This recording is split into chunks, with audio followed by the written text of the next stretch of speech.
ya boy, Jason M4. Zero hedge, of course. The end of the world for Democrats? Started to read it via the Z-Man blog, I guess is where it came from.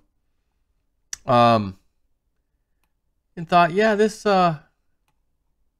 makes some sense. You know, this would be worth doing a video on. Back in the 1990s, most people knew Bill Clinton was a crook and a degenerate, but people also knew he would never be held to account. An unspoken truth of the age was that a big part of the frustration, we just ate dinner, I just got home. Part of the frustration with the Clinton crime family was really over the unwillingness of the so-called conservatives to get tough. The National Review types carried on like they were so good to get into the outrage over the endless stream of scandals surrounding Team Clinton. They were above that stuff.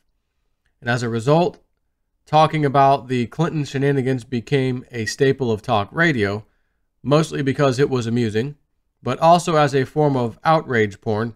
Every time one of them got away with something, some obvious lie, the phone lines would light up with people ready to talk about how angry they were about it. In other words, a part of the Clinton hating was over the fact they kept getting away with it because the political class, particularly the so-called principal conservatives, lacked the stones to do anything about it.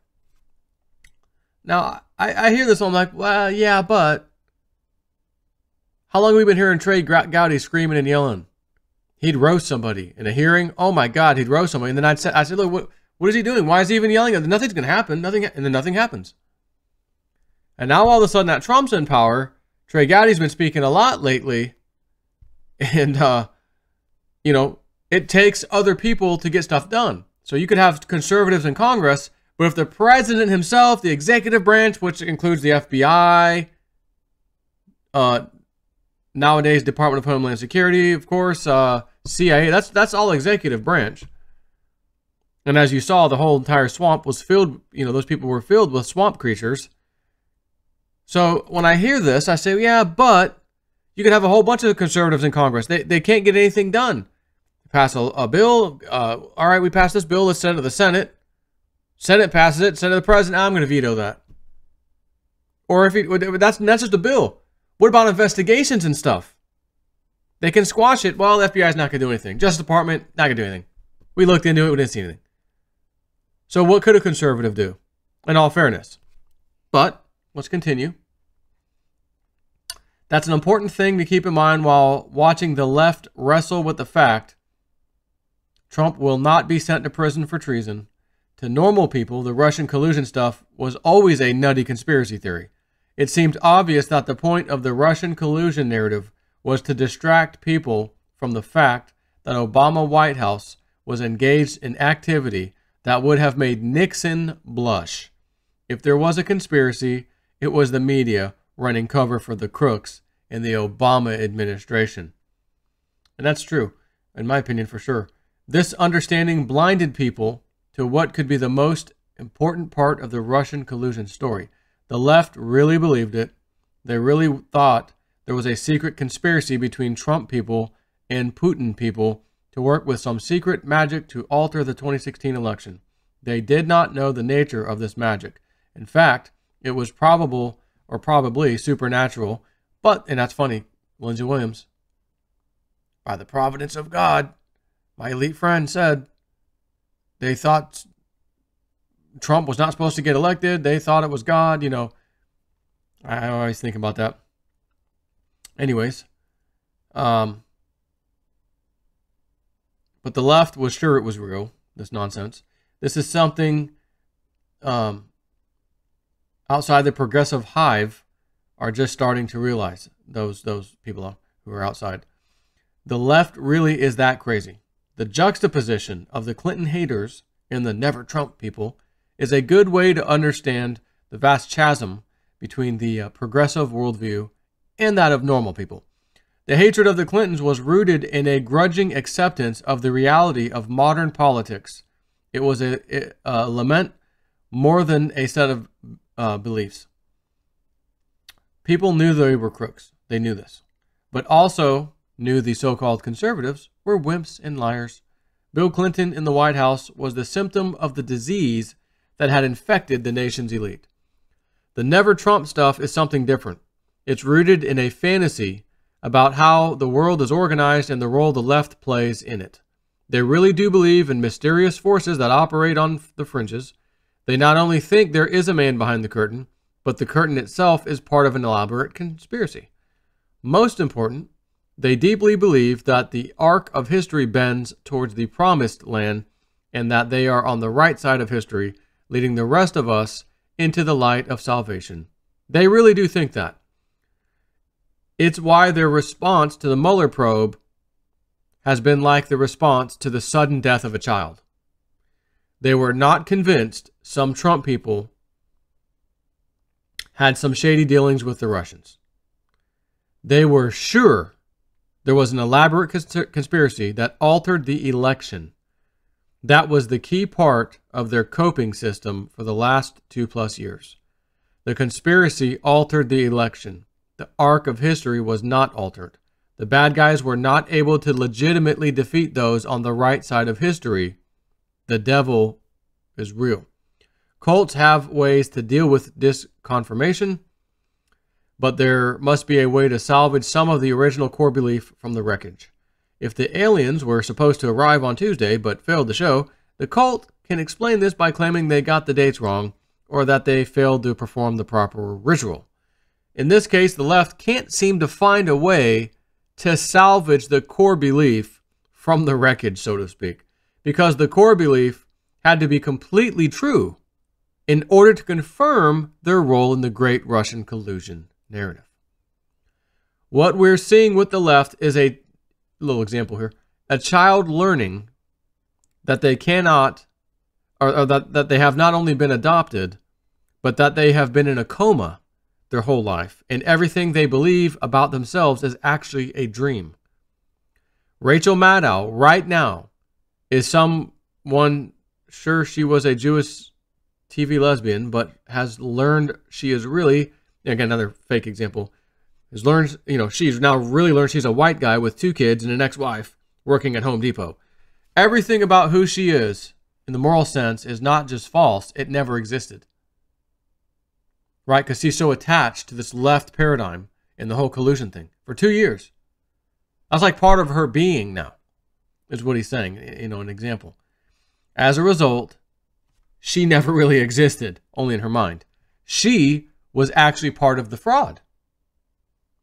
My dad, he was over at my house today. This is Sunday. And we were having a little chat. And he said, all these people on the left, he said, when these people get into something, they believe it for so long and so much, even when the absolute truth comes out, they still won't accept it. They'll just go right back to the old belief. They just know it, I said, no, that is amazing. They can believe something for so long and find just unbelievable proof.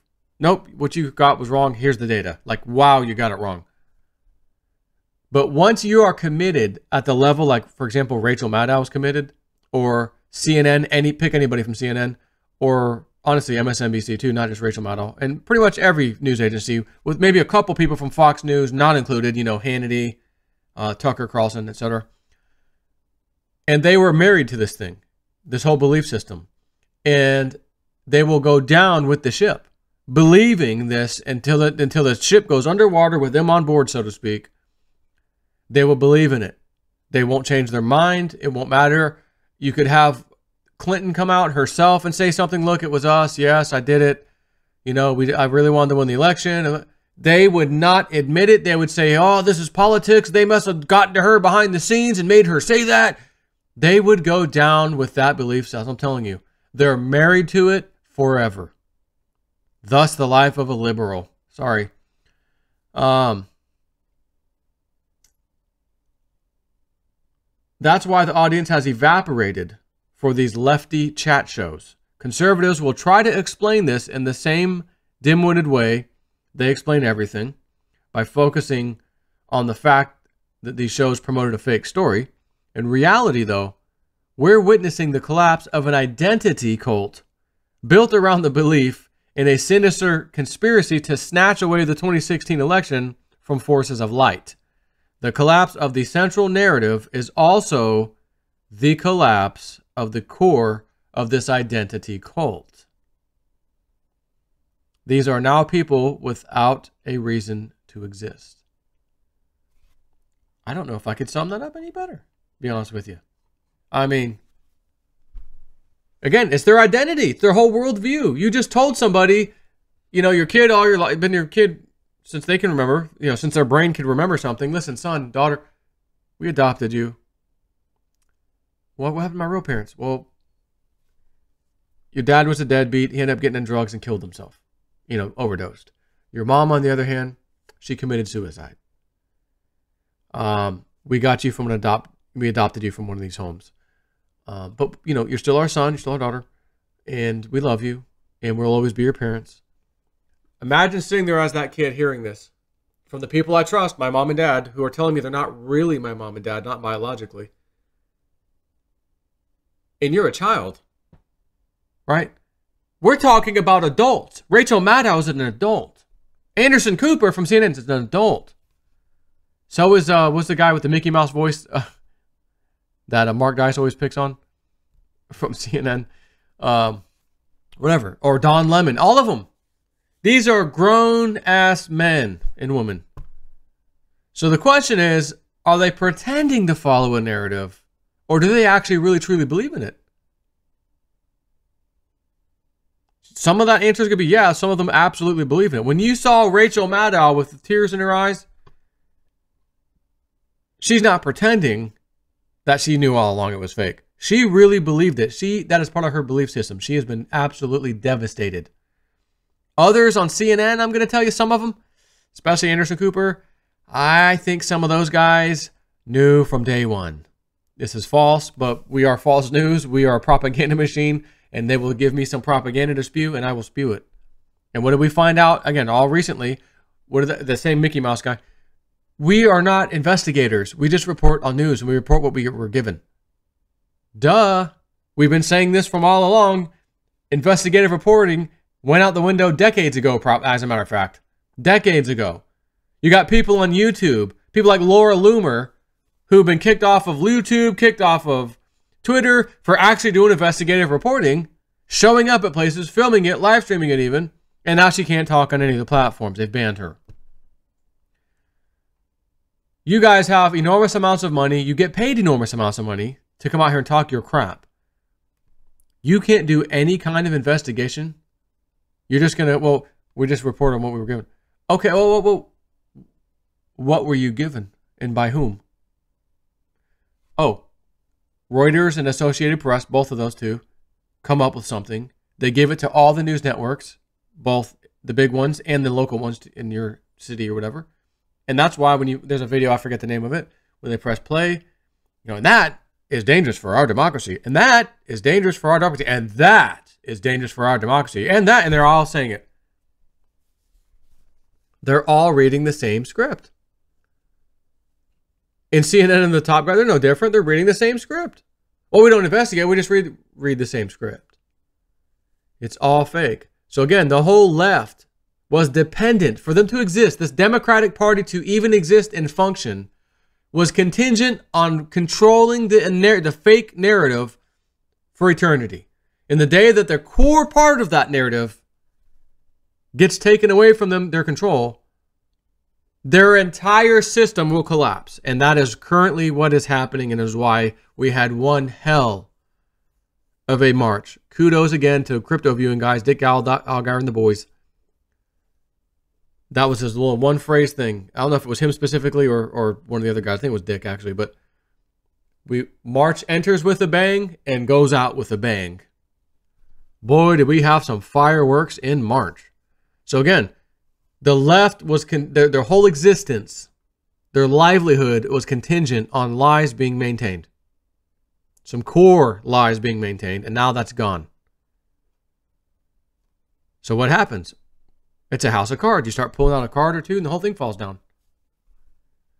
Now you can see why a while back Webbot was saying, yeah, the Democratic Party pretty much won't exist, not in its current form, that's for sure. It would be something else, but I don't know if they even call it the Democratic Party. But yeah, that's what we know is today is the Democratic Party will not be around in the coming years. Absolutely not. Wow, really?